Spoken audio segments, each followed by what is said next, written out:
möttes. Våra blickar bara möttes. Kommer du ihåg det igen?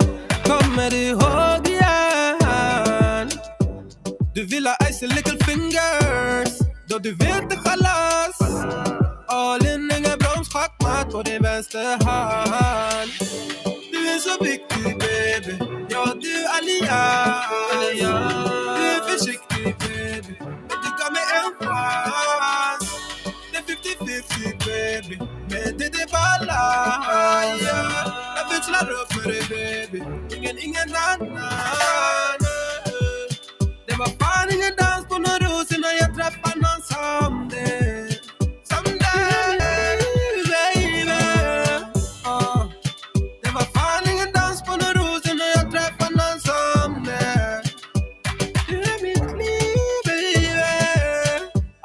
På någon annan, varför du med annan? Kom var med mig baby. Aldrig lita på någon annan. Finns ingen annan, jag vill ha min chakarinna. Låsa och save, ingen sinna. Jag kommer alltid ride with you. 100 gubbar klart jag die for you. Du är så viktig baby. Ja, du är allians. Du är försiktig baby. Men du gav mig en chans. Det är 50-50 baby. Men det är balans. Jag växlar upp för dig baby. Ingen annan. Det var fan ingen dans på någon ros innan jag träffade någon som det. Du är mitt liv baby. Det var fan ingen dans på någon ros innan jag träffade någon som det. Du är mitt liv baby. Visa mig vad det finns. Det kommer väl till min city. Nej, jag vet att det finns. Kom det är bra lives and all nights, yeah. Jag vet inte om ni kör det. Skön social, smart good lady. Jag tvivlar det. Visa mig vad det finns, yeah.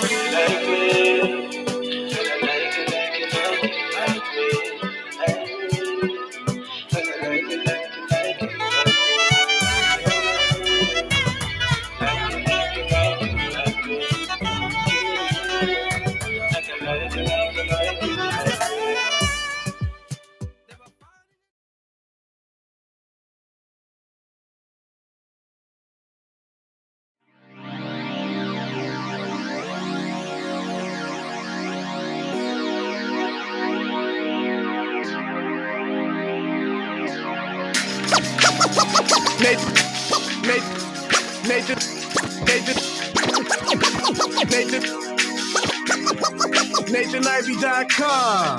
Mr. Ivy know the show must go on. As far as Cincinnati, man, I put on. Tunes made another flame beat for me to cook on. Raised dogs, close fists, yeah, too strong. Team AI, chop it up at the chop shop. Top notch with the king flow, the hot shot. Cop squats in, listen to the real. Jumping like hopscotch, nobody harder than, oh, no, think not.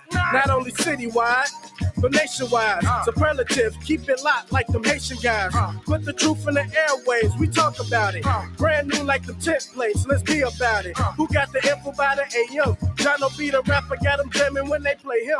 Staying in my lane, they ain't gotta okay him. Who the host with the scoop? Yeah, they gon' say him. Ivy, so superlative like a bag of drippos. Show you where the bricks at, Cincinnati Reds at. One time where my people at. Team NI, where my people at. It's the 5-1-3, yeah, you know the flow. What's the word, Nate? Let them know the show. One time where my people at. Team NI, where my people at.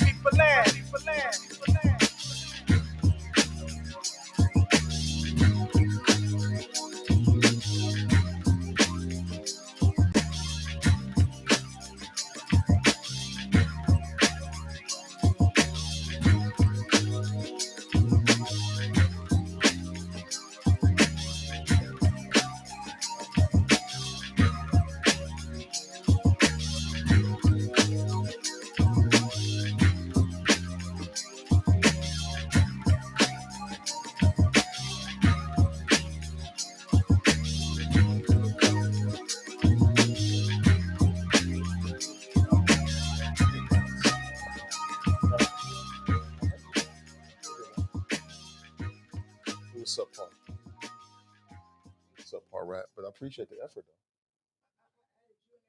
though. Did you? Let me hear it one more time.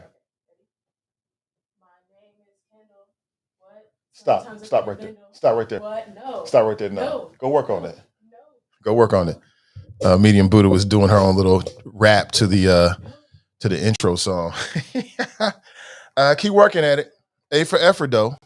A for effort.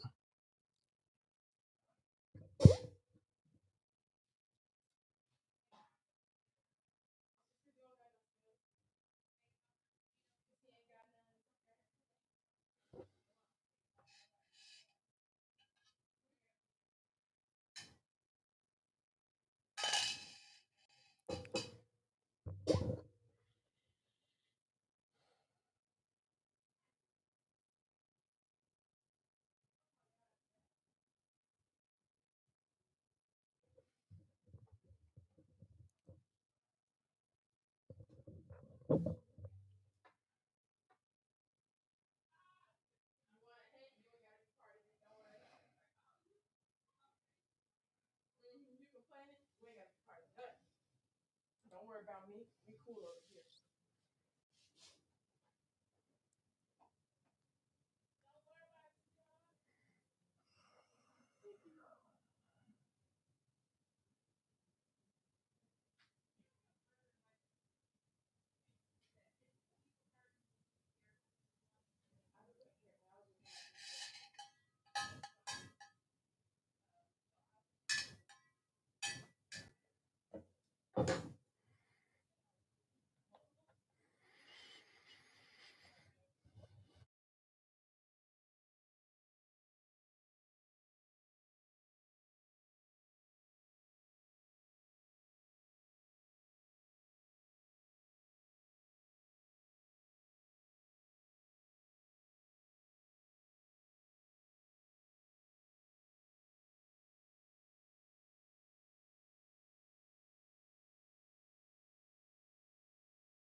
Good morning, everybody. Welcome back. It's the last honest place in America, brought to you by the good folks over at Sin Digital Media. My name is Nathan Ivey. Good morning to you. Good morning. Regina Rice, you still here for a minute? Yeah, I think that the reports of my departure have been exaggerated a bit, although I will be taking a hiatus sometime within the next few weeks. This was necessary. This was necessary.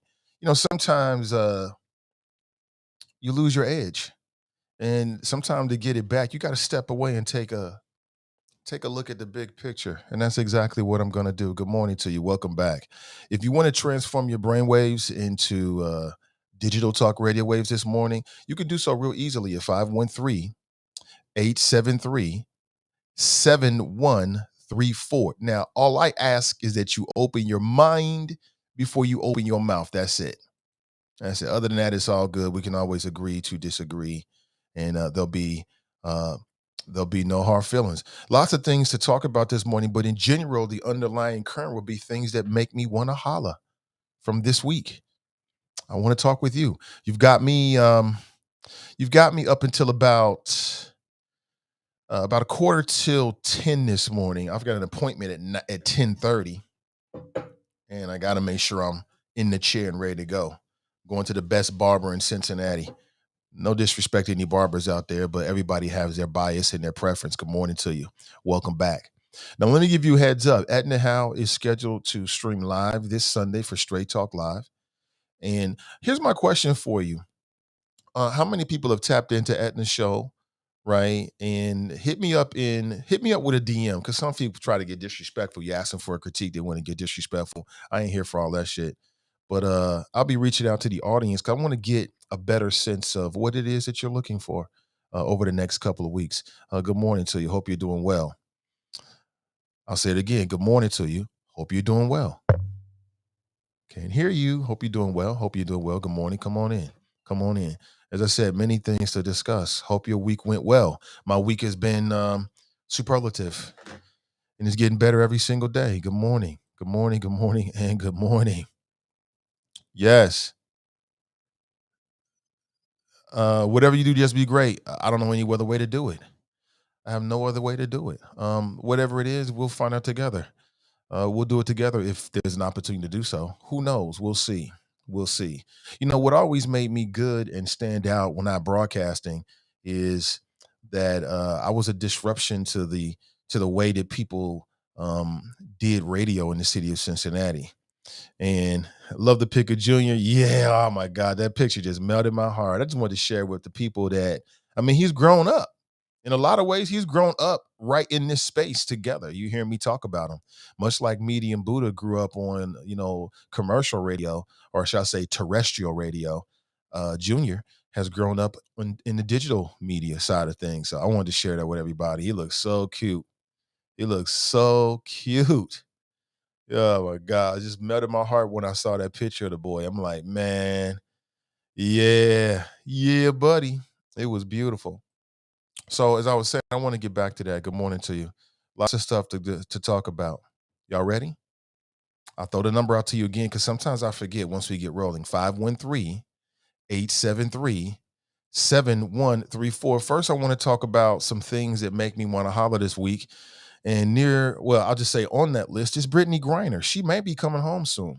She got sentenced to 9+ years in Russia for her crimes. And the conversation about this has been really interesting. Like when I hear people saying things like, well, if she was LeBron James, she'd be home already. Or if she was, it was a white female. I'm not really a fan of her music, but she plays with a guitar. Forgive me these things. I'm not really big into pop these days. But people were saying if she was her, she'd be home already. And I'm like, well,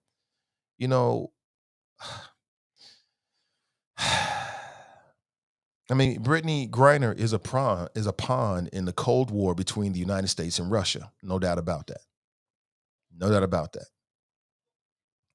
Much like Taiwan is to some degree a pawn in the Cold War between China and the United States. Shout out to Nancy Pelosi. I think that going to visit and to legitimize and normalize relations with Taiwan was the right thing to do. But we'll get into that this morning if you really want to get into it. So Britney Griner most certainly is a political prisoner, but it's different because she put the handcuffs on herself.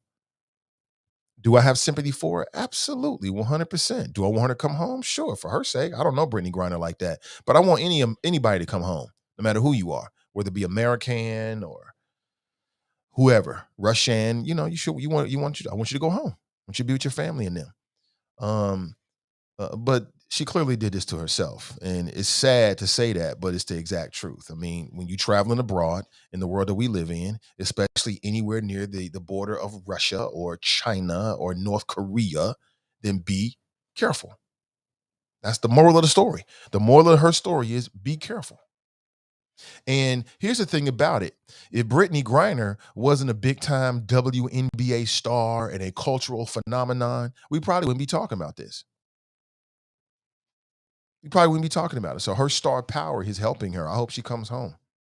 I'm not surprised to hear the Russians hit her with 9+ years. That gives them leverage in their negotiations with the United States. We'll see what happens. On some levels, you might agree or disagree with this, but if they negotiate a release for her in exchange for Victor Bout, aka the Merchant of Death, or somebody else, that just endangers the lives of other Americans.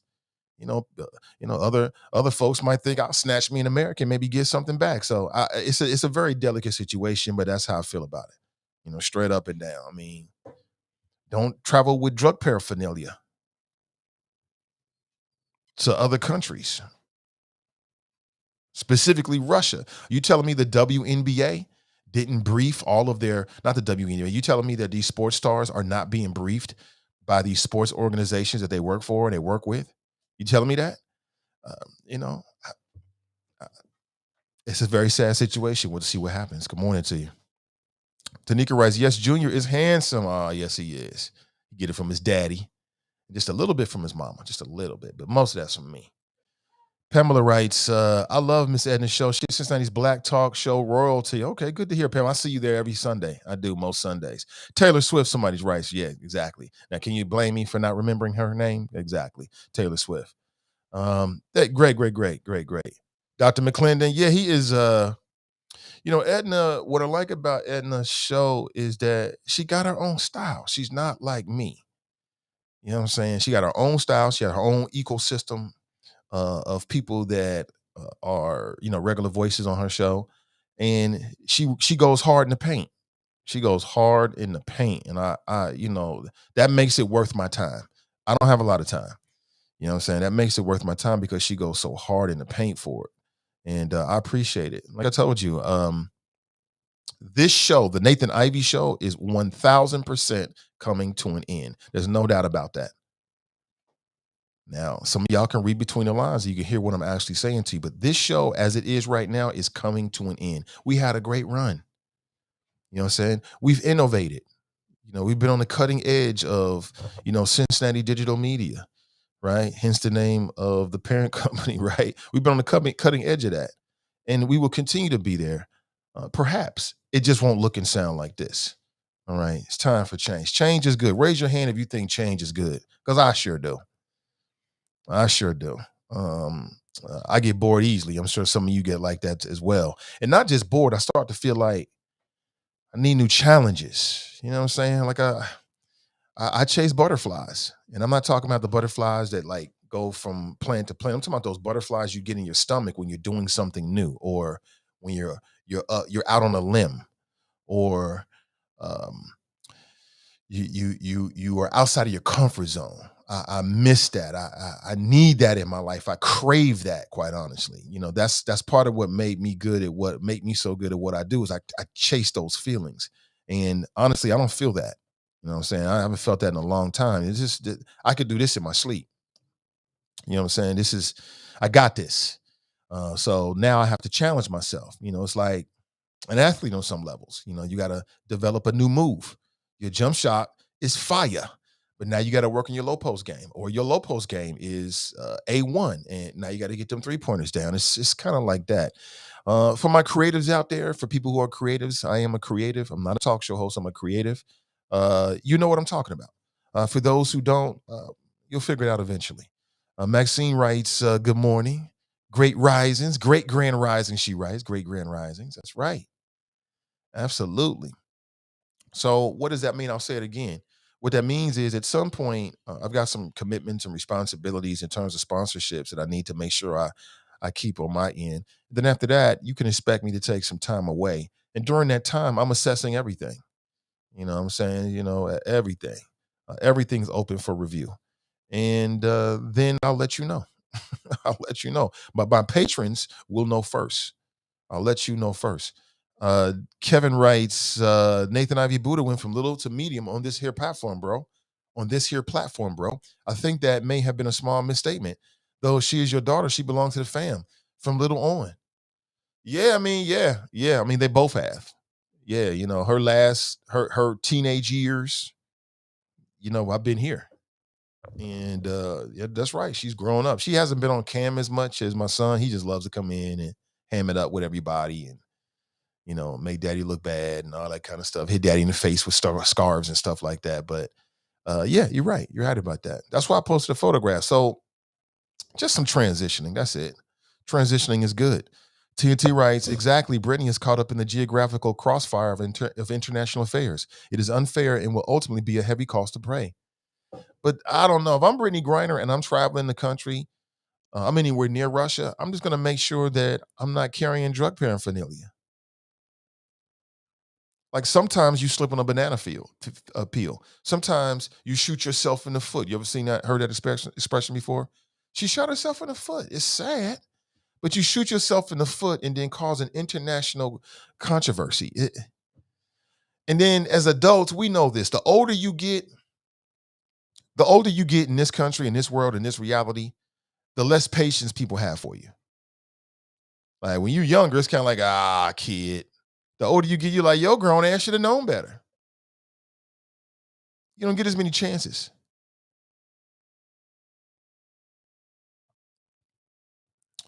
A class one writes, so you will be only doing BTS. I don't know what BTS means. What does BTS mean? I guess my brain should be moving faster, but it just isn't this morning, Ray. Vernon writes, morning. Good to see you. Lisa writes, read a story. A man was detained in Dubai for 2 months because he had a medical emergency, got care, and they found weed in his system. He smoked in Vegas 2 weeks before his trip.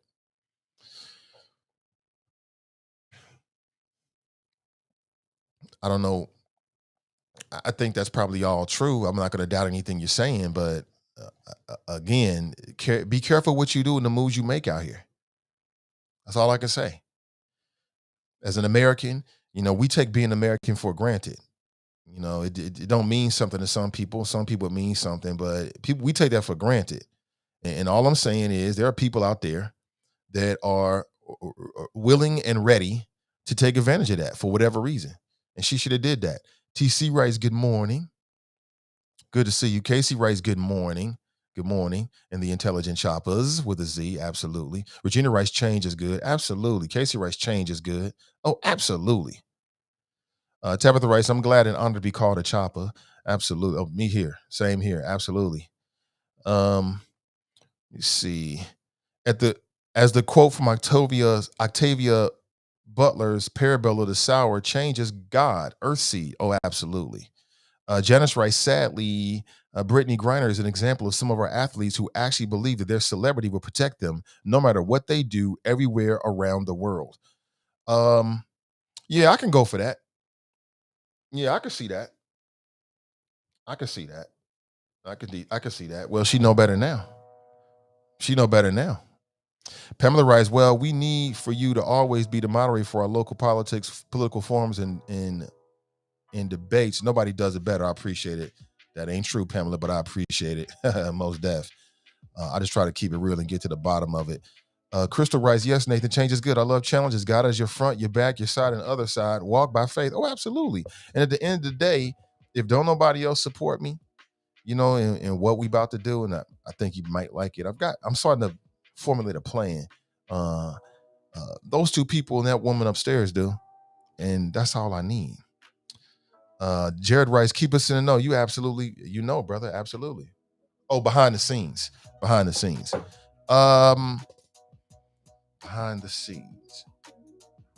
Yeah, for sure. So I'm, like terms of working with the NAACP and Aetna and others. Like I said, we got 3 podcasts I'm working on right now that we'll tell you about real soon, or I'll tell you about real soon when they're ready to get out there.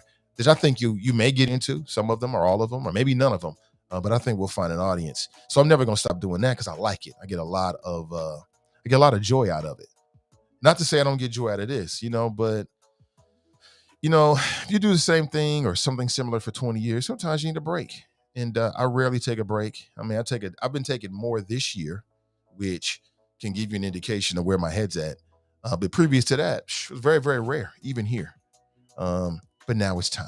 Now it is time. Darlene writes, Grand Risings, Nate and Choppers. Enjoy y'all day. Oh, absolutely. Absolutely. Good morning, everybody. Yes, good morning. Come on in. Some more news that you can possibly use or not. I want to share this with you, but it looks like the Biden administration has gotten over a major roadblock. And it's ironic that the roadblock comes from within the Democrat Party. Senator Christian Sinema, she's a senator from Arizona. She's one of 2 Democrat senators that have been a roadblock for some of the policy initiatives that the Democrat Party has had. One, of course, is Joe Manchin from West Virginia, and the other is Christian Sinema, who is a senator from Arizona. But tomorrow, the Congress is going to vote on a plan. It's actually a watered down version of the Build Back Better, right?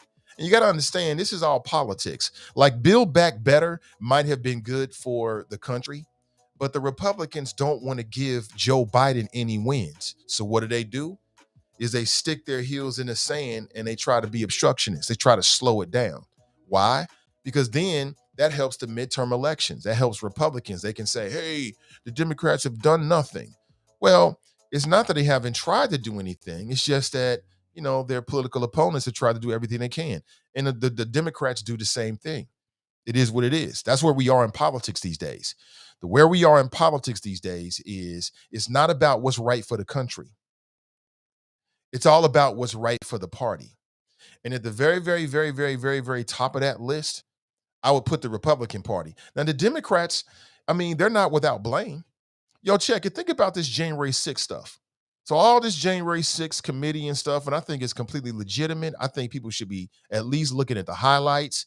And I think that what they have uncovered is traitors among us. Some people should go to jail for a long time. All right. So the Democrats have been uh, calling out Republican sympathizers, loyalists to Trump, saying, look, y'all was trying to steal the election.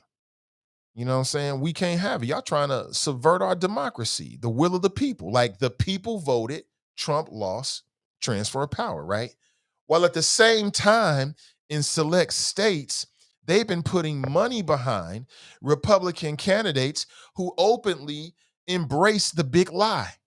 And they've been doing this because they're playing politics, right? Like in some of these races around the country, you got these Republican candidates with what I would call extreme views. Democrats have got involved in the primaries and have been putting money behind these extremists because they feel like that it'll be a better opponent for the Democrat in the races, in the general races. And so they got called out about a week ago. People were like, wait a minute, how are you going to say on one hand it's wrong to embrace the big lie? But then you go to these primaries and you're putting money behind individuals who embrace the big lie. I bring it up to say it's all politics. They both do it. They both do it. All right. But back to Christian Cinema, it looks like she has support now for a now watered down version of Joe Biden's Build Back Better. And how could you ever be against Build Back Better?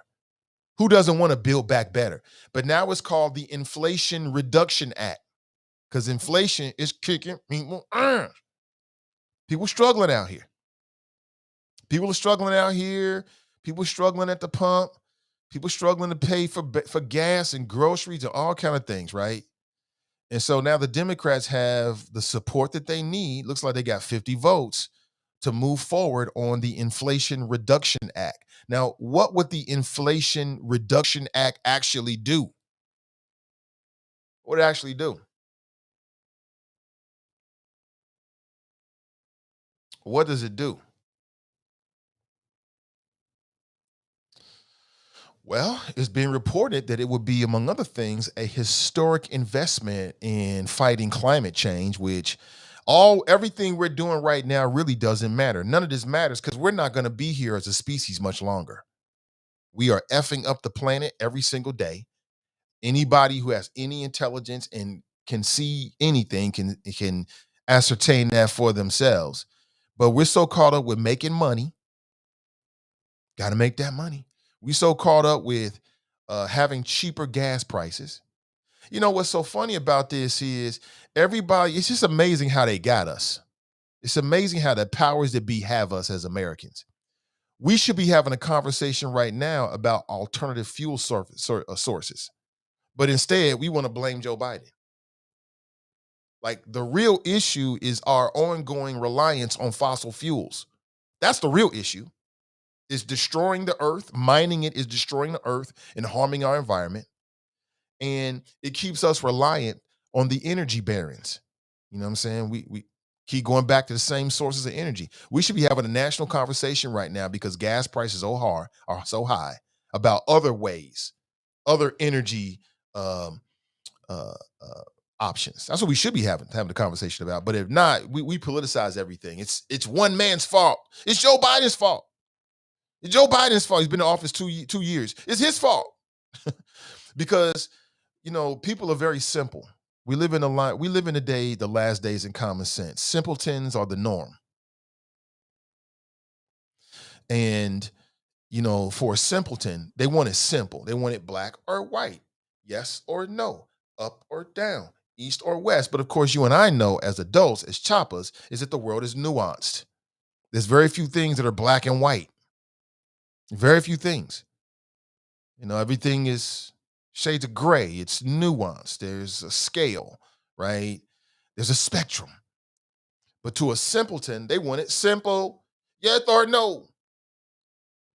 Yes or no, right? And I'm like, That's not the way the world goes. So the conversation about, who was I talking with? I might have been talking with Black Rush. I had to correct him one day. That man, he'd be so off in his whatever. It'd be hilarious to listen to him. And I'm not trying to bait you to call in, do what you want to do. I got this, but when I hear people want to blame one person, the president personally is not responsible for gas prices. If that person was, they would do anything they could to keep gas prices as low as possible because it helps the mood of the country while they're in the White House. It helps their reelection efforts. It helps the election efforts of the party that they're from, Democrat or Republican. Why would you, if you're a U.S. president and you have control over gas prices, why wouldn't you do everything you could to keep gas prices as low as possible? It just doesn't make any sense. But I need simple, feed me simple. People need it simple. And they need things to be very, very simple. And simple sells. Simple sells because people are busy. I get it. They caught up in their life. They don't got time to be breaking down shit. That's where I come in. That's where people like me come in to break it all down for you. And good morning to you. Good morning to you. A few things on my radar screen and a few things that make me want to holla this week I want to share with you. When I read that the federal government had arrested officers involved with Breonna Taylor, it made me want to holla. Bravo. Exactly. They deserved to go to jail for what they did. And can you imagine? Can you believe this? Do you remember this? That we had Black people that was talking about this Black woman who did nothing wrong deserved to get shot in her bedroom. Did nothing wrong. She asleep with her boyfriend. They might have just got it in. You know what I'm saying? Some of that post-coital. You know what I'm saying? That's that good sleep. You know what I'm talking about? Y'all might have had it last night. Don't tell me too much. TMI. But 4 Louisville Metro police officers are facing federal charges in connection to Breonna Taylor. Now, just because they were charged don't mean they're going to be found guilty. But you know what they say? When the FBI brings a case, typically they get their man. Is it the same when it comes to police officers? 4 white officers. And I'm going to tell you, yo, man, listen. Woo, these police officers are off the chain all over the country, yo. They off the chain. Tyrants with badges. That's what it is. They get irritated personally and they want to take it out on you. I don't understand it. I just don't get it. It's the mentality. But now 4 officers, former Detective Brett Hankinson, Joshua James, active LMPD Sergeant Kylie Meany, interesting name, and also active officer Kelly Goodlett were all charged. They're all charged. The U.S. Department has had an ongoing probe into whether the Louisville police officers have a pattern or practice of using excessive force or violating residents' civil rights, officials say. Now, this is happening under the Biden administration. I'll just add a little caveat to you. If Trump was still in the office, I doubt very seriously if it would have got that far. I doubt very, very seriously if he'd be talking about this right now. So I'm happy to see this. This makes me want to holler in a good way. You know what I'm saying? It's called justice. Breonna Taylor didn't do a damn thing wrong. Breonna Taylor didn't do anything wrong. Say her name. She was asleep at home, and these tyrants with badges, and they didn't have enough information to even have a warrant, broke into this woman's home. They did not identify themselves, right? Her boyfriend jumps out the bed and starts shooting at police. He hit one of the police officers and was never charged. That tells you right there that the police was wrong. When was the last time you saw a Black man shoot a white police officer and not get charged? That'll never happen. Never. That tells you, and you already know, that they looked at that probably from 1,000 or 1,000,000 different perspectives to try to find a way to hang that brother. But they were wrong. They were wrong. Why is it so hard to hold officers that step outside the lines accountable? They were wrong. And it cost a woman her life. And it cost a mother her daughter. So, as I say, when you do the crime, you do the time. Simple as that. So if they end up going to jail, holla. Holla. What the hell you get? You know what I'm saying? Just because you got a badge and a gun does not give you the right to trample over people's freedoms, to break into people's homes. Somebody come break into your home tonight and they don't identify themselves as police and you got a weapon in the house. What are you going to do? You're going to go grab your weapon. Let me answer for you. You're going to grab your weapon. Exactly. And that's what Breonna Taylor's boyfriend did. She got shot like multiple times. And then just reading it, a couple of the officers, one in particular, this guy, even after she's down, he's just shooting everywhere. Bang, bang, bang, bang, bang, bang, bang. What the hell? It's a residence. You're scared. If you're so scared, then get off the force. It's not for you. It's not for you. Good morning. Give me this. Give me this. No, I don't want you. No, this is mine. That's mine. No. Yes, you can use it. Don't put it in your eyes, man. You're gonna blind yourself. Okay? You don't want to do that. You know what I'm saying? These officers should be held accountable, and I'm happy that they're going to be held accountable because Breonna Taylor didn't. People was talking about, oh, she was working with drug dealers. I don't care. So what? What's your point? They don't give you the right to break into this woman's home. Don't announce yourself, and I believe it. Initially, there was a witness that lived in that complex, that residential complex, and initially, for about a year, this witness was telling police consistently that the police did not identify themselves. Then all of a sudden, the witness changes their story. I believe the witness was pressured. I don't have any other information. I don't have an inside track. I'm just telling you. Why, after a year, would a witness change their story?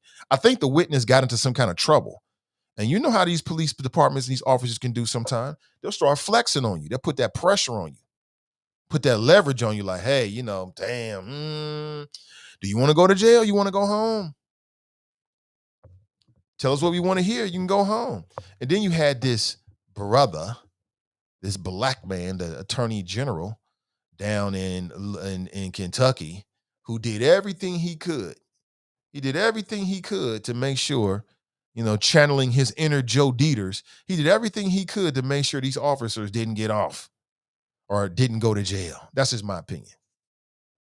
That's just my opinion. And then meanwhile, he's posting pictures with his boo. Happy Christmas, happy Kwanzaa for me and boo. Dear Lord. Dear Lord, good morning to you.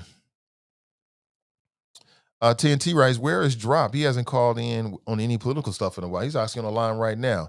He's mad at me. He don't want to call in as much. He think I care if he don't call in as much as he did. I appreciate the brother, but, you know, I got this. So he's mad at me because I'm tough on him now. I'm different now that Glenn's not here. You know, fuck out of here with all that garbage. I'm just holding you accountable for that garbage, that nonsense. He don't like it. But he's on the line right now. He can hear everything I'm saying. We'll get to him in just a second. Finally, arrest the attorney general, punk ass too. Sell out. If only they could, but I don't think he's got any charges that they can deal with. But I'm happy to see this. There is a difference in administrations. You know, see, a lot of people, when I try to tell you the differences as I see them, you know, these simpletons, people that they want things to be so simple, it's black or white, it's this or that. We adults, we know better than that. They try to make it seem like, Nate, you blocking for the Democrats. I'm blocking for common sense. Right is right and wrong is wrong. You know what I'm saying? And during those 4 years while Trump was in office, the Department of Justice took several steps backwards when it comes to using their power to go after what appears to be corruption in police departments across the country. Like Trump stated this. They took a couple steps backwards, like, we'll let you handle that locally, is what they used to always say. That's a local matter. Yes. They try to make it seem like it's virtuous or something. Like they don't want to overstep the boundaries of the locals, right? Get out of here. Basically, you know, they just didn't want to come down on police because, you know, they pro-police even when police act badly. But now what we're seeing is a big step forward with Merrick Garland, who is the U.S. Attorney General, and going after bad actors. If you're a criminal, You're a criminal, whether you got a badge or not, period. Across, whether you a politician, you got a badge, or you just a average citizen out here. Wrong is wrong. You do the crime, you got to do the time. All right, have a good day. That was Medium Buddha. 17, y'all. Oh my God, it's just so crazy. 17, y'all. You hear him? Someone's 17, y'all. We can hear you drop because I potted you up. Your volume's up now, brother. Yeah, we can You're not right. You're not right. I didn't mean to. I wasn't trying to catch you. I just was about to bring you on the show. Good morning to you. Welcome. Good morning, Mr. Ivy, my number one podcaster, number one radio broadcaster. Nate, say it ain't so, bro. Nate, I was in and out yesterday. I always listen to your show, but like you just stated, to answer TNT, that's true. I don't call in more. I don't call in as much since Glenn passed. Rest in peace, my brother. And I told you why. But Nate, huh? Yeah, I told you why. Yeah, but Nate, yesterday I see the title of your show, right? And it says all things must come to an end. So the first thing I thought, I said, nah, this can't be the end of the Nathan Ivy show. So when I clicked on, I saw that white guy talking. I guess he's a local politician, and so I turned it back off. It's about Dunny? And I went to your I had Dunny Isaacs on yesterday, right? Right. So then I go to your Twitter page, and I'm like, okay, I don't see nothing with no major announcements. So I said, okay, maybe I missed something because I didn't listen to the whole show. So I tuned in this morning, and it became crystal clear that this is the beginning of the end of the Nathan Ivy show as we know it. But this is not the end of Nathan Ivy and Sin Digital Media. I know that for a fact. But Nate, it was a run, bro, and I feel like I was part of your run 4 out of the 6 years that the Nathan Ivy show was an official podcast. And bro, I got to give it to you, man. I got to give it to you, Nate. You are still one of the top radio guys in my life because I told you, Nate, I go way back. And you already know who I look at as some of the top radio guys. Jim Rome in sports. He was a freaking pioneer. And then Rush Limbaugh on politics. A freaking legend pioneer. Yeah. And I'm telling you, Nate, Nathan Ivy, everybody that's listening that don't know him like I do, as far as being a man behind the mic, brother, you possess those skills of those two men that I just mentioned. And I hope I can watch your journey from this point forward. Because I know, Nate, I just see it. Your shit's going to get bigger. Your footprint's going to get bigger. You are expanding in the greater Cincinnati area. And I just wanted to call and say that. Now. Oh, boy. Can I get to my topic? You didn't butter me up, so now you want to get to the topic. Okay. Right. 2 things. The Attorney General making the announcement yesterday of the case he's filing in Kentucky. Now, Nate, I didn't hear you mention this, but none of the officers that shot bullets into Breonna Taylor are charged. It's the guy who shot the 11 shots in the other apartment. I think it was 11 rounds or something. He's named, and then the people who wrote up the warrants. Right. Nate, the officers who actually killed her are not going to be held accountable. Yeah, but they are. So you're wrong about that. But my point is, Nate, because like you said, you wanted to holler. It felt good to hear that justice is finally being served for Breonna Taylor and her family. I'm happy for that as well.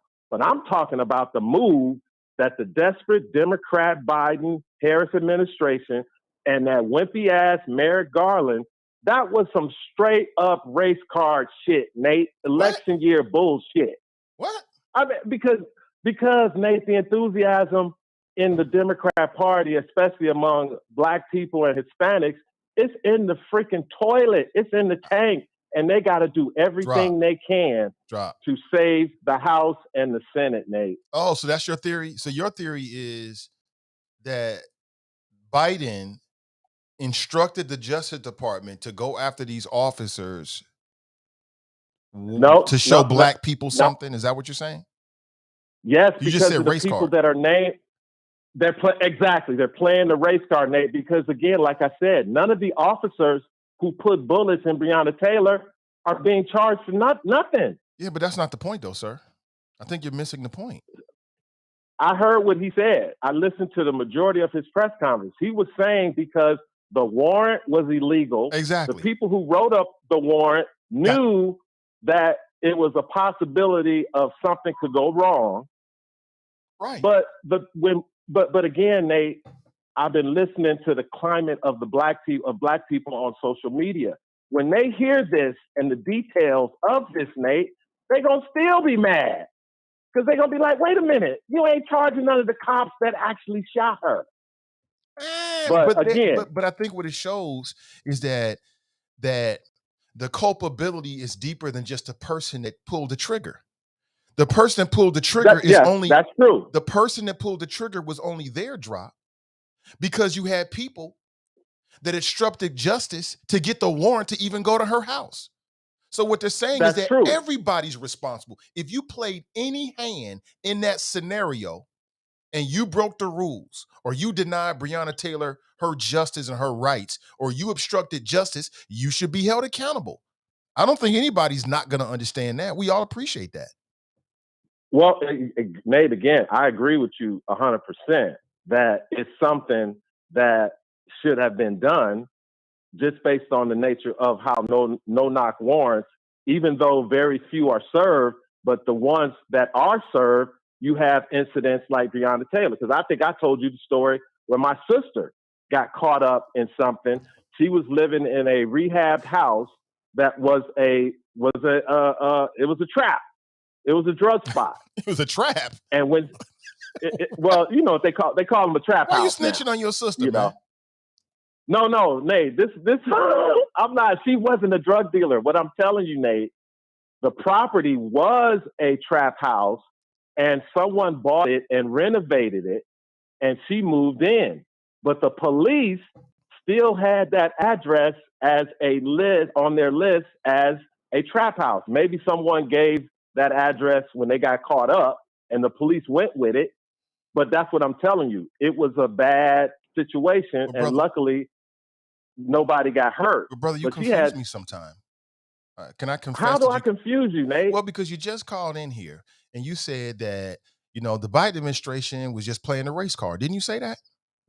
Yes, the timing of this, Nate, okay. and the people that are being charged. Okay, I'm leading somewhere, sir. So, but what you just said out of your own mouth is that the Biden administrations or the Justice Department should have gone after these officers. You just said that. So it can't be two things. I said, it can't be it's the race card, which implies there's no substance other than trying to just play politics with black folks. But then out of the same mouth, you say they should have went after them.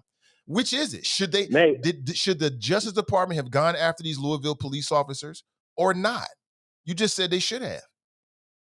But Nate, they didn't go after any of the officers that was on scene that shot bullets into Breonna Taylor. But that just goes. You just admitted. Nate. We know that, but that's not the point. The point is that even though these officers were not there and pulled the trigger, their actions played a role in what led to it. You just admitted that. I know, but Nate, again, you're not. You just don't want to hear the entirety of what I'm saying. Okay? Try it again, brother. Because I confess I'm confused. To me, it's a contradiction. What you just said is a contradiction. That's to me. But can you try it again one time? Because I am getting older and slower these days. So say it again. No, but that's all you seek when you have a conversation with me. You don't listen to what I'm saying. You're waiting Can you just say it again, please? Because you're taking us down a rabbit hole. Can you just say it again for me? I know. Let me say it again. Okay. Let me say it again. I'm going to close my eyes so I can listen intently. Okay. When you ask the average person that wanted justice for Breonna Taylor, they wanted it to be yielded against the officers who shot bullets into Breonna Taylor. Not true. That's an assumption. That's an assumption. That's not true. Nate, Most people, it went to trial. let me stop you right there, brother. It went to trial, Nate. I haven't talked Why to a lot you of keep people. interrupting me? We're having a conversation. I don't want to get too far. You know how you do. You do this thing where you say 1,000 things, you'll contradict yourself, and then you'll say 1,000 things to try to make me forget, and I don't want to do that. So what I'm just telling you is that you're making an assumption. I think most people want justice to be served. And I don't care if it's the person that got an illegal warrant or you're the person that pulled the trigger. Everybody got to be held responsible for their actions, period. I think that's what most people want in this case. But Nate, wasn't it already a trial? What's your point? These are federal charges. What do you mean, what's my point? These are federal charges, and these are other officers. Again, but Nate, when they had the trial, and the only person that got charged was the guy who shot into the empty apartment. None of the other officers were charged. Everything was justified. Am I correct? That's not completely correct, but I don't understand where we're leading with this. Okay. Where I'm leading What's your point? After the verdict, the outrage, people were still mad. Black people were still mad that justice wasn't served. So because now justice wasn't served. Now you fast forward to an election year, midterm, off year, where they know their party is not enthusiastic about going to the ballot. Nate, only less than 5,000 people showed up for that politician you had on your show. I heard him say that yesterday. What's your point? 4,000 people, Nate. My point is, again, people will see. People will see the people who are upset at the trial because no one was convicted, the officers who shot her, and they see this thing by Merrick Garland. The first thing they're going to think, oh, here we go again, pandering to black folks, just throwing something at us, and none of the officers charged. So my last thing before I go, Nate. I didn't look at it that way. I know you didn't. This is not always about you, Nate. I know it's your show. You drive the show. You the one in charge. I'm not trying to say that it was. And it's not always about you either, sir. I think you have a very cynical view. It's the timing of the politicians, though. Timing Nate. Of what? That's what has to be pointed out. When you have 80 to 90% of black people that vote for one party, okay, and the numbers are showing, Nate, that black males specifically are not. Can I say my last thing before I go? I know, Nate, you hate it. You hate it. I know you hate it. I just heard this shit. It's out of context, and you say the same thing over and over again, so it loses its weight. No, I'm not. And you're very cynical, if you're on sir. Twitter, everything Biden does, every time Biden does something that he appoints a black person, he's pandering. It's like I told you, Trump has the lowest bar in your mind as any human being. He can do anything he want to do. You just couldn't help it. Trump can do anything he want to do.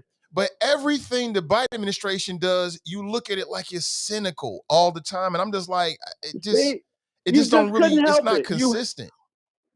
Why did you have to bring Trump into this? Why did you have to bring race card into this? It's obvious, Nate. It's obvious. Only to you, sir. I don't think it's obvious. Okay. But see again, Nate, I know you on Twitter. You're not on it as much as I am. But I guarantee you, if you go look it up now, Breonna Taylor is not even trending. I don't know what. And what's your point? I'm telling you. What does that have to do with the Justice Department? Why does that matter if Breonna Taylor is trending on Twitter? So what?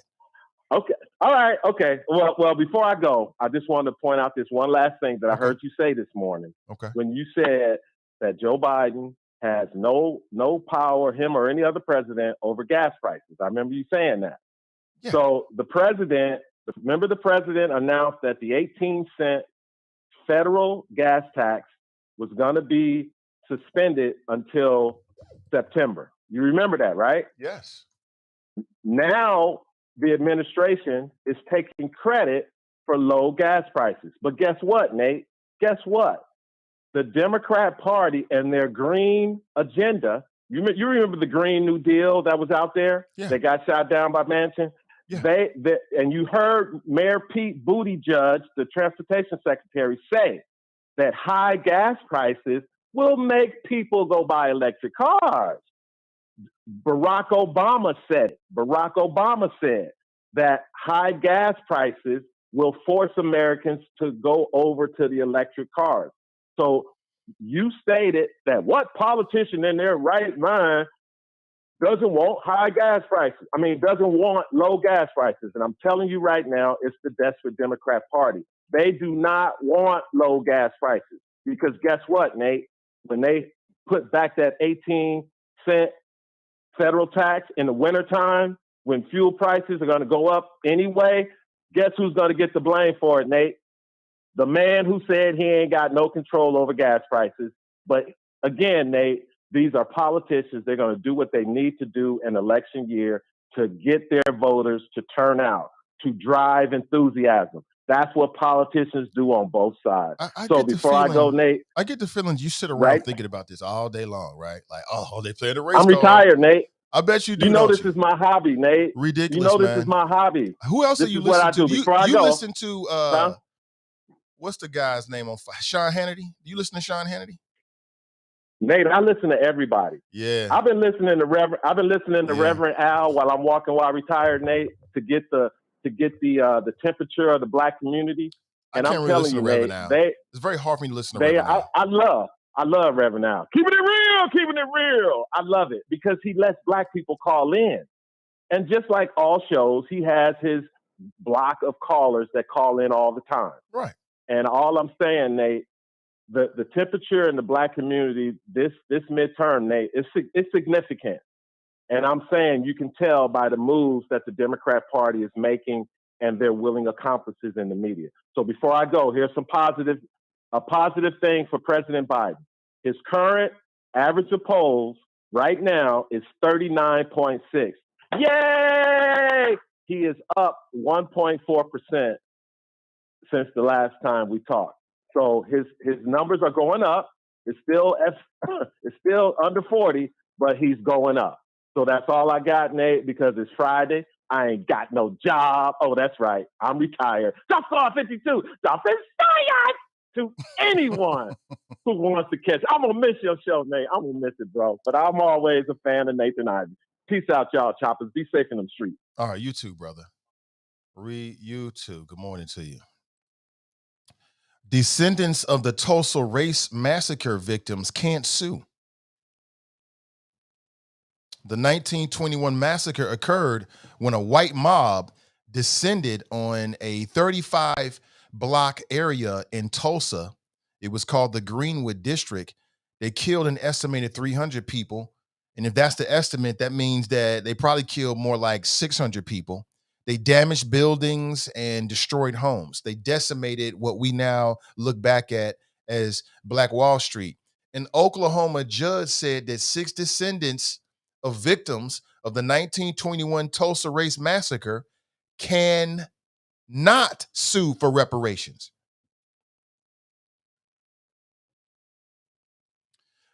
While also allowing 3 known survivors of the attack in which a white mob descended on a predominantly black neighborhood to move forward with the lawsuit. Yeah, lawsuit. Leslie Benningfield, also known as Mother Randall, is 106 years old. Viola Mother Fletcher is 107 years old. Hugh Van Ellis Sr. is 101 years old. They're all seeking reparations under the state's nuisance laws. Yeah, these are like these. This is our history right here, family. Living history. Would you like to see an image of these individuals? They lived through the Tulsa race riot, which all started on some black man, white woman type ish. It all started in a damn elevator. Back then, you had people that sat on the elevator and helped to manually operate it. And a white woman had that job. Black guy gets on the elevator. Something happens between the floors. She runs out claiming that the black man allegedly tried to touch her or rape her. An angry mob took over after that. Any old excuse will do. This is being recorded. This is being reported by the Griot this morning. Have you seen this? This guy it make me want to holler. The Tulsa race riots. Yeah, it's like we so comfortable talking about, like modern day forms of things that happen, but we're not as comfortable talking about history. Like what I'm telling you right now is the kind of stuff that they don't want to teach kids in high school because it makes people feel bad. I feel bad. I can't do anything about it. I mean, I wasn't alive then. What am I supposed to do? To shut your mouth and learn about it. How about that? You don't gotta do anything. Man, that is interesting. Did you know that? I hope I live to be 100 years old. If I live to be 100 years old, damn, man, that'll be like 20. Damn, that'd be dope. That'd be dope. I want to live to be 100. Could you imagine being 107 years old? Just imagine what they've seen in their lifetime. Just amazing. I'm here to tell you there's a lot of good people around the country that are investing in Oklahoma, in Tulsa. They're investing in trying to build back up a new Black Wall Street. Um, if I'm wrong about this, set me straight, but I believe that Mortar, which is based here as a nonprofit that was based here in Cincinnati, they're actually working with Black entrepreneurs and entrepreneurs in general in Tulsa. You know what I'm saying? You got the folks from Light Shit Capital. They're working, is based in Cincinnati. They're working with people in Tulsa as well, trying to build up the entrepreneur class. Like I said, there's a lot of good people doing a lot of good things. Let me put an image up for you so you can see. You can see who's on the line. We got Daryl on the line. Daryl, coming straight to you, brother. Coming straight to you. Give me 1 second here. But I want to put this image up before I do anything else. I want you to see these elders in our community. Check them out. That's them right there. Look at that. That's interesting. Good morning to you. Look at that. Descendants of the Tulsa race riots, their lawsuit is going to move forward. You're looking at 3 survivors of the Tulsa race massacre. White folks got in their feelings and start killing Black people and destroying their property and taking out the competition. From left to right, you got Hugh Van Ellis, Leslie Benningfield Randall, and Viola Fletcher.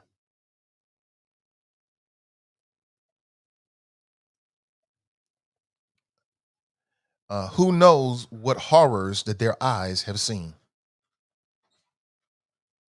Who knows? I want to recommend a book to you again, which I've recommended many times before, but for folks who are into this kind of stuff, you might find it interesting. There's a book titled The Black History of the White House. You've heard me mention it many times before, and Clarice Lucene has been a regular voice on the show.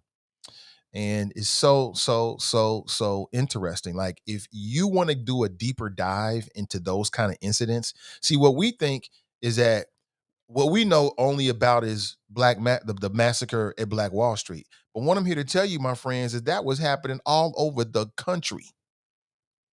There's dozens, if not hundreds upon hundreds of stories just like Black Wall Street that happened all over the country, where, white folks got in their feelings and decided that they wanted to take out the competition. I mean, there are stories in American history, and I wish that people would do like movies and stuff on this kind of stuff, but there are stories in American history and where you had Black soldiers that tried to step up and intervene in the oppression and the blatant racism, right? And they went heads up with law enforcement from back in the day. These are the kind of stories they don't want to tell us. You know what I'm saying? These are the kind of stories they don't want to tell us. That's what I've always thought. I'm like, well, why do we only get one side of the story? Because the stories that would like galvanize your anger, like, I don't know about you, but sometimes when I read about this kind of stuff, that stuff made me angry. It made me want to go out there and buy black. You know what I'm saying? It makes me want to go out there and buy black, support my people. My daughter and I went to go see, I think it was whatever movie, the Thor, Love and Thunder, which is meh to me. It's all right. And one of the trailers was for Emmett Till. It's a movie called Till, T-I-L-L. Man, I was in my, no, it was at Note. It was at Note. Man, I was in my feelings. I was in my feelings, man. I start feeling stuff and getting sweaty, looking around. I was in my feelings. I won't even lie. I was in my feelings. They did to that young boy. Woo-wee. See, and I ain't alone. A lot of people start feeling that kind of way when you start reading these kind of stories. It just made me want to go out here and just do some Black excellence type of stuff and help the community, that kind of thing. I ain't, all the race, the violent stuff. It's a time for everything. That ain't the time for it. That's my attitude about it. Like, if you mad about Emmett Till or Black Wall Street or the way they do us or whatever's going on, then do some Black excellence type stuff. Go build. Go spend your money with some Black-owned people, some Black-owned businesses. That's my attitude. But I want to put their image up one more time. Look at this. Just heroes among us. Heroes among us. Who knows what they saw? Who knows what they saw, man? So I hope they're successful in their suit. They deserve those reparations, in my opinion. I don't know the particular details, but I'm biased. Okay? I'm in my feelings about it. And I hope that they get whatever they're asking for. And there's probably a lot more that is due. And we'll see. But like I told you got people from Cincinnati that's working with people in Tulsa right now, trying to rebuild Black Wall Street. You got the whole Black Wall Street movement. You got people in Cincinnati that's building on this kind of stuff. I think it's great. But what do you think? 513-873-7134. Let me get a word in from our sponsor real quick again. You've only got me for another 5 minutes, 6 minutes. Well, I take that back. We'll rock to 10 this morning. I have to be somewhere at 10:30. I see it's raining outside, but that's plenty of time for me to get to where I need to get to. I want to be with you this morning. It's the last days of the Nathan Ivey Show. I'll say it again. We are in the last days of the Nathan Ivey Show. The Nathan Ivey Show is coming to an end. And, everything comes to an end. Everything comes to an end. All good things come to an end. You thought we was going to be here forever? Negative. But tap into the Sunday morning masterclass this Sunday, 11:45 Eastern Standard Time. That's right. Our friends over at Renew Community Church, they will be back with their live stream. And here's the topic. 95% of stress and trauma is linked to health and relationship decline. Learn how to take back your life and stress and live again.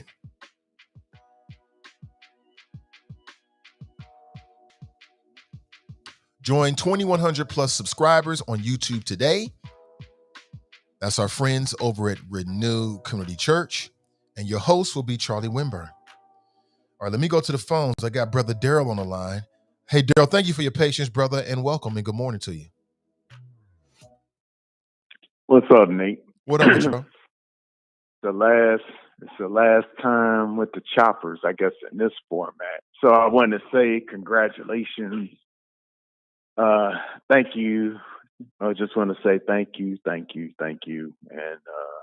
I'm sure you'll be cooking up something pretty good. So waiting for what you have. Appreciate it. Hopefully it'll fit in my schedule and I can check you out. Now, I'll have one question. Will the audience be able to engage you in your whatever you come up with, or that's still undetermined? Oh, there'll always be engagement for sure. Always. Okay. All right. So you just had a person call you talking about the desperate Democrats, right? Right. He failed to mention, and I'm not reading too much into this, but we got to be honest. He failed to mention, wait a minute, first of all, July jobs report, and I'm looking at it right now. 528,000 jobs added, and unemployment rate at 3.5%, and the employment participation. So, people like to throw that in. Well, ain't nobody looking for jobs. The employment participation rate is up as well. So there you go, Drop. Oh, back to Kansas. Oh, what happened in Kansas, Drop? The desperate Democrats again. Oh, y'all like to use, what is that, Brandon? Now they got Dark Brandon out. So I'm a Democrat. Dark Brandon. Just look it up on Twitter. Dark Brandon? Dark Brandon. Yeah, so what they did they turn. You know how what Brandon means for Biden, right? Right. It means F Biden, basically, right? Right. So they turned. So what they did is they flipped it on its head and came up with Dark Brandon, and he's like a superhero, shooting lasers out his eyes and just killing people with policy. You gotta look it up, man. It's a trip. I'm looking at it right now, man. This is hilarious. They done turned that mess around, so that's a fail. I mean, just stop failing, bro. I mean, you was in the military. I'm surprised you taking so many F's. I mean, they didn't teach us that. I think you was in the Army, so I was in the Army too. And man, you giving us a bad name, man. You gotta clean that up, brother. Then another thing, this brother talking about all the black people on Twitter. It ain't all the black people. It's those FBAs. And if you did Nate, and I think you went in and did some deep diving in that rabbit hole. The FBAs, the freedmen, you know all the groups. I mean, I can't even name all the alphabets. So they the ones complaining. I mean, I was in the Twitter space the other night because Kamala Harris worked with corporate entities, and they're providing $12 billion to people of color, mainly Black and Hispanic businesses, money for us to start businesses and get, all that stuff. So they have brothers on there on this space talking about the different loans and what's available to them. These people, they were complaining about that, saying all kind of ludicrous stuff instead of listening to the information. Then Luther Campbell, he comes in and he's trying to pass off information to him because whether you agree with him or not, the guy is where they trying to go. And he's telling them, well, this is what you got to do. And then they was disrespectful to him. Man, they complain about everything. Of course, they're going to complain about Breonna Taylor in the Department of Justice. They're going to complain. They're going for anything that's right. They're going to any progress from this administration, from the president, from Madam Vice President, anything from this administration that's progress towards Black people because they don't call it Black.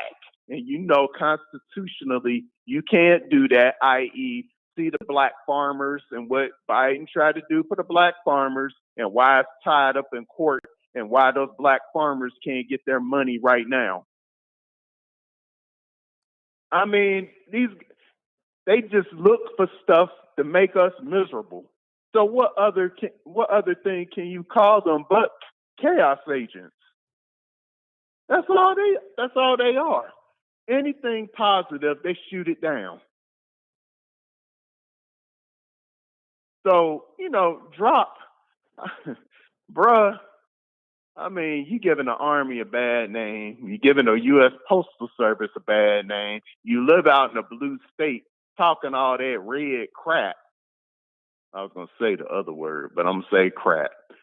Talking all that red crap, and you living out in a blue state. And if it was so bad, why your ass still out in that blue state? Man, get the hell out of here talking that mess. Nate, I'm going to live on a high note. And the high note is, and I got challenged a little bit, but what I will say is patience is a virtue. Not telling you nothing new, but everybody was going off, even last week, they was going off on Merrick Garland, right? And how he's running the Department of Justice. Man, this guy is operating and moving like a judge, like a federal judge. He's not moving like a prosecutor. So he knows all the I's need to be dotted and all the T's need to be crossed before he brings something up. When he brings something up, like these guys, the Breonna Taylor situation, that case, all those police officers, you can best believe it's airtight. That's how he moves. He's the one that got Timothy McVeigh, the Oklahoma bombing. Y'all remember that? He's the person that brought that up. He's moving methodically, and it's a little too slow for people.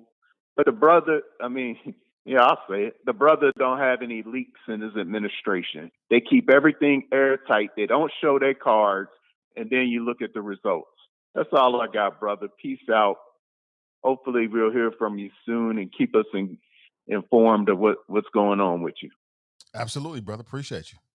Take it easy. All right. That's brother Daryl from Atlanta. Appreciate him. Appreciate him. I don't know if I would call them chaos agents. I know.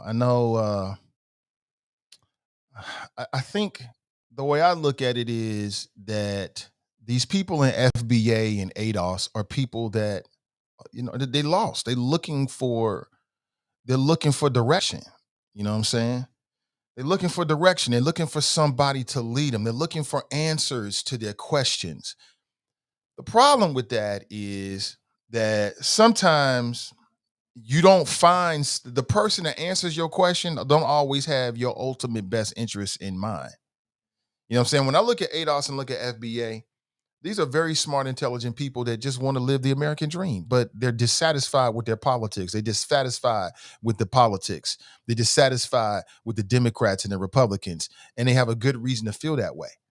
Like if you're FBA, I'm not neither, but I support both because I think the overarching thing they're trying to do, I get with it. If you're trying to organize Black folks so that policy and politics works for them, I'm with you. I'm with that. How they go about it, it's a little bit different. But it becomes like a self-fulfilling prophecy because I've seen that before too. It's like, it ain't say reparations. If it ain't reparations, I don't want to hear it. And I'm like, well, you got to work for that. Like if you really want reparations in this country, and I think I feel like a broken record here, but I go down this line of thinking anyway. If you really want to get something done politically, then organize and do it. It's possible. It's totally possible, but you're going to have to organize and do it. And he used the word patience. You're going to have patience. You know what I'm saying? So I'll say it again. Black people are the easiest people in the world to divide in this country. I'll say this country, not the world. In this country, because I don't have my experience around the world, but in this country, Black people are easily divided. It don't take a lot. It don't take a lot. It don't take a lot. It don't take a lot at all. Say in this country, all you got to do is, play upon people's already cynical feelings. It'll work for you. In this country, all you got to do is flash a little cash or show a car or show a house. That's all it takes. It don't take a lot. You know what I'm saying? And that's because, people want to be a part of something. They want to believe in something. They want answers to their questions. You know what I'm saying? And when I tap into ADOS and FBA every once in a while, that's what I see. I see probably very intelligent, good people that are just looking for direction. And unfortunately, it seems like the leadership is more caught up with selling videos and, doing interviews and, being the man rather than doing what's best for whatever they're trying to do. But I'm not a part of it. Maybe I'm missing something with FBA and ADOS. I'll say it again. I don't understand the distinction. I don't see the difference. They're the same. They're on the same team. But Black folks are very easily divided. And it's that Willie Lynch shit. That shit is still real in our community. It is so easy. It's very, very easy. It's sad. It's sad. I mean, all I'll say is it's very, very sad. When I look at the, Roland Martin going after Tariq Nasheed and all that, I'm like, why y'all going heads up with one another? Roland Martin tweeted back to him, he said something about a Black woman. When I checked him, he always had a problem with me. I'm like, you 60 years old. Talking about he got a problem with you. I mean, I get it. Sometimes you clash. Every personality don't mesh well. I get it, but y'all on a bigger scale. That's just me. 513-873-7134. As you can see the number right there if you'd like to share your thoughts this morning. I'd love to hear from you. What is that? Let's go to the phones. Good morning and welcome to the show. Nate, Brother, hello. brother. You this shopper, man, you perping all right? Purping about what? It's over for the Nathan Ivey show. No, I mean it 100%. No, I mean you was just talking about a meet and greet. You just did a poll about new show times, Yeah. and you just got awards, and you was like the best show on podcasts and all that. No, what you talking about, bruh? Yeah, I mean change is good. Change is good. It's over. So it's over for Nathan Ivey show, but it ain't over for Sin Digital, right? Oh no, absolutely not. Like I told you, I'm gonna keep doing like producing for other people and working on different shows. I got 3 shows right now I'm working on. So no, I love that. I mean, I love this, but it's time for a change. It's time for a change. I mean, I feel you, man. I almost had a mental health breakdown. I'm like, hold on, what dude talking about? It's over. I'm like, oh, okay. Okay, so okay. I'm like, hold on, bro. You can't just be dipping on us like that, man. You know, the people need you, man. I appreciate hearing that, man. But like I said, even the awards and all that that's great. But as a creative, I think sometimes you got to take a step back and look at what you're doing and ask yourself, is this the right lane for you?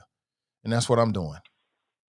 Hey, man, as long as you amount up to a bigger bag, man. I hear you, though. I ain't tripping, man. So, okay, is your boy, the Echo Chamber coming back then? I would hope so. He's been missing in action. Yeah, the brother's got some things he's going through or he's dealing with. I don't have all the details, but we are in communication. I'd love to. We'll see what happens. Hey man, don't keep us waiting. Yeah, bro. I think Christian has a very he has a very great. I really like this show, and I love the energy he put into it. I love the energy, and again, different from me. He's got his own style with the Senators. I know the Senators love Christian, so I would hope so. But we'll see. I don't have a no concrete doubt, man. answer You're for gonna you. be missed, man. So yeah, man. Hurry up. Give the people what they want, man. We need you back stronger and hotter than ever, man. Whatever, even if you're behind the boards, man. You know what I'm saying? Absolutely. Anything else, brother? What's going on? I don't know, man. I'm about to get all teary-eyed, man. Like, damn, bro, hold on. Yeah, we've been doing it for a minute, man. Oh, man, I'm getting emotional here, man. For a Friday, it's raining. I don't know what to do, man. I'm about to cry me a river. Like, it's the man. rain, bro. It's the rain. That's what it is. All right, hold it down, man. I'll be tuned in. Whatever you got going, bro. I appreciate that. For live. Yeah, I'll let you know, man, for sure. Yep, that's Brother King right there. No. AKA the Princess Zamunda. Oh man, we had a lot of fun. Oh my God. Remember, this started out audio. We weren't even doing no video. I wasn't even thinking about video at first. But then through COVID, and again, doing the same thing I'm doing now, just stepping away and taking a look at what you're doing. I'm like, let's start doing video. I don't know how to do this stuff. I mean, like I said, I was always talented. I was never into the technical part of things. I've learned how to do the technical part of things because, as an entrepreneur, you got to learn how to do everything yourself. So I had to learn how to do this kind of stuff. I didn't know anything about Restream or I didn't know anything about any of this stuff, but I've learned over the years how to make it do what I wanted to do. Right. And so I think in any long-time creative endeavor, you got to take a step back and look at what you're doing. And, I'm a creative. I'm an artist. I'm a rhetorical artist. So I'm doing the same thing. That's it. And I'll let you know. You'll be the first to know. You know it. But again, that's several weeks away. I've got some obligations and responsibilities that I must take care of first. And then I'm going to step away for, I'd say maybe 2 or 3 weeks. It could be longer than that. I don't know.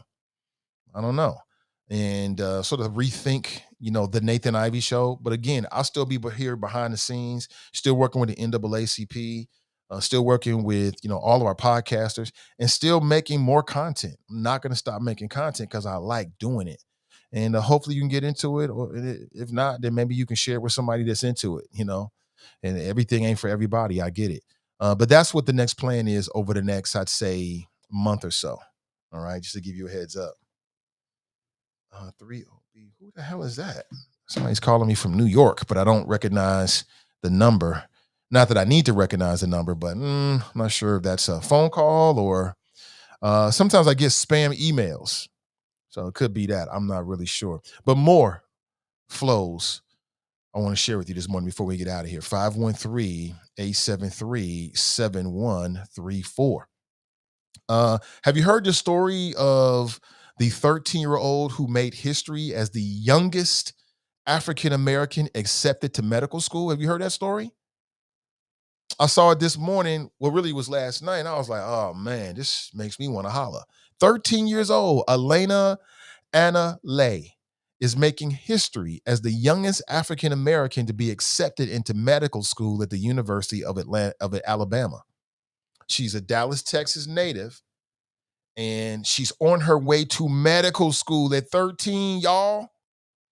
We got to celebrate that kind of stuff. 13, medical school? How they do that? You can do that? I had no idea. Like, would you like to see an image of her? I'll put up it for you in just a second. 13, this is talking about that Black excellence, man, that we need to hold on to and big up. You know what I'm saying? And her image up, and I'll give you more about her story in just a second. I think it's great, quite honestly. I think it's great. 13 years old, accepted to medical school. She says that they were asking her about whether she thinks she's gonna fit in. She's like, they're gonna love me, basically. I'm pretty sure they're gonna love me when they get a chance to meet me. But I just think that's great. I share this with you because, we always talk about things that's going wrong. Right? It's been so heavy, the N-word, white supremacists, you name it. That's the image of her right there. That I want to, go down a different path just a little bit here with you this morning. Her name is Elena Anale. And again, she is making history, y'all, as the youngest African American to be accepted into medical school at the University of Alabama. Quote, I was shaking. I was nervous. But at the same time, I was confident. They would see all of my work and they would accept me. She was talking about like fitting in. Because you're 13 on your way to college. She was also accepted into Arizona State University to study astronomical and planetary science and chemistry. The hell? She got brainiac over here. 13 years old, y'all. That's super dope right there. I love it. Good morning to you. Look, oh man, I wish we had more time. We got a late start this morning, but I got to make a move. I've got an appointment at the bottom of the hour at 10:30 a.m. And as you can tell, if you live in the city of Cincinnati, it's raining outside. So I got to make my way. Have an excellent rest of your weekend. Remember our motto, and let's say it together. Winners focus on winning, and losers focus on winners. So stay focused and stay winning, and we'll talk real soon. Until next time, I'm Nate Ivy, and I'm out.